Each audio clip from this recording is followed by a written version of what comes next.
Chapter 6190. Irvin said, "Just refund the money and apologize."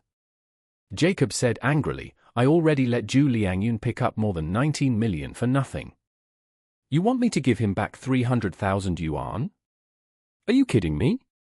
Irvin said, "Just do it yourself." After that, Irvin hung up the phone without waiting for Jacob to respond. Jacob was holding the phone. He didn't know whether he was angry or frightened.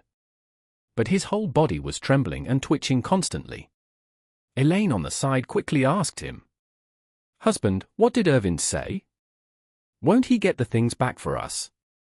Jacob was distracted by her, so he dropped the cell phone in the void. He couldn't catch both of them, but Elaine had quick eyesight and quick hands and quickly grabbed the phone back. At this time, she noticed that his face was covered with sweat and asked him quickly, "Husband, what's wrong with you?" Jacob came back to his senses and cursed angrily. "This BA5-tard Irvin. What's wrong with him? He wants to kill me. He posted everything on WeChat.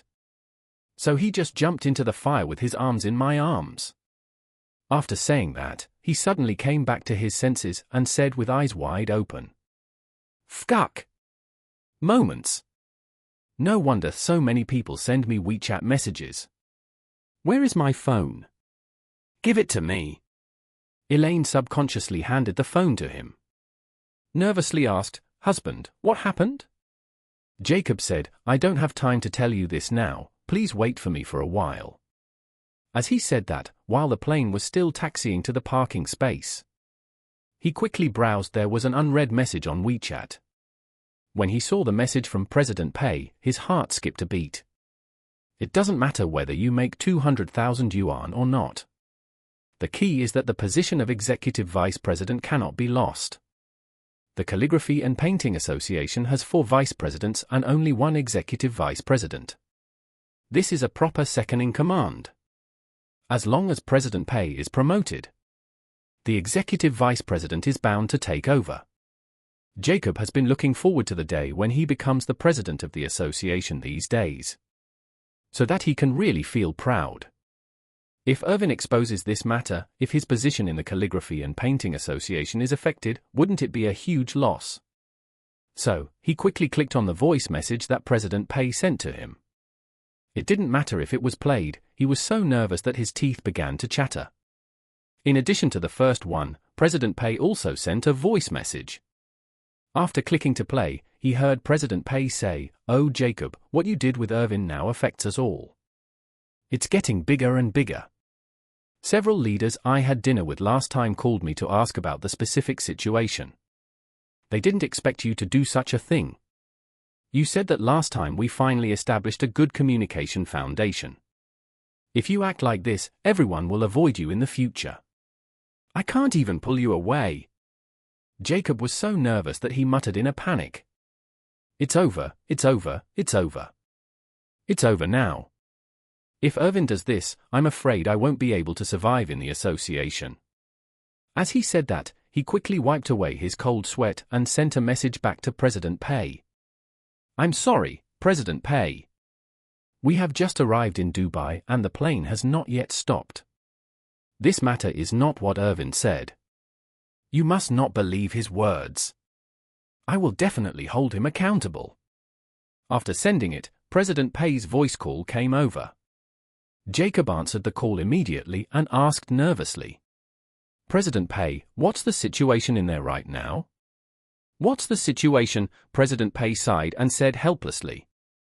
"Once Irvin's circle of friends was released, the entire association people from all over are coming to me to report and ask for your removal. They feel that you are not qualified to serve as the executive vice president or even to stay in the association. People from several brother units also came to ask me about the situation. You don't know. Each of these people is more gossipy than the other. They usually have no ability to do things, but they are better at eating melons. Even if you give them 2 acres of watermelon land, they can eat it all in one go. Now because the situation has not yet been clarified, the matter is being suppressed for now. But this matter still needs to be dealt with. You still have to tell me whether you were involved in this matter. If not, can you come up with conclusive evidence to refute Irvin's statement? Jacob didn't know how to answer. Naturally, he wanted to say that he was not involved, but his words were unfounded. And Irvin's attitude towards him was extremely bad now. If he denied it, but he bit him, he would definitely not be able to deal with it. After all, it is the truth. But if he admitted his participation, wouldn't the matter be a certainty in Chairman Pei's eyes? When President Pei expels himself from the Painting and Calligraphy Association, won't his career be ruined? Thinking of this, he had a rare idea. Instead of answering the question raised by President Pei, he asked, "President Pei, in your opinion, how can I prove that I did not participate?" President Pei didn't think much about it and said bluntly, "Jacob, if you are really not involved in this matter, then we must use strong medicine, heavy medicine. I will call the police directly. Just tell the police that this Irvin has personally attacked you. It has damaged your reputation and requires the police to investigate this matter thoroughly. The police will definitely release a result after the investigation. As long as the police result says that you were not involved, no one can throw dirty water on you." Jacob was so frightened that his heart and liver trembled. Call the police? Isn't he just asking for his own death? Just like Irvin said, once the police get involved, he is the one who took the money. And he will definitely have the greatest responsibility. What's more, Irvin has already obtained Zhu Liangyun's understanding. If the police don't pursue him, wouldn't it be all about him? Thinking of this, Jacob hesitated and said, "President Pei, you also know that Irvin is a member of Mr. Wu's group. You also know that Mr. Wu has a good relationship with me. If I don't save some face for his younger brother, it's somewhat unreasonable." President Pei said thoughtfully, "Well, what you said makes sense. I heard that this Irvin is still the man next to Mr. Wu, and helps him with a lot of business." After that, he suddenly remembered something, and his voice immediately rose an octave, and he said loudly, "Jacob, that's not right. Since Irvin is Mr. Wu's man, he clearly knows that you have a good relationship with Mr. Wu. So why not find out what is going on? Is Irvin really telling the truth, or is he trying to get into trouble with you because you are closer to Mr. Wu?" Jacob wanted to slap him. He looked for a reason to avoid calling the police.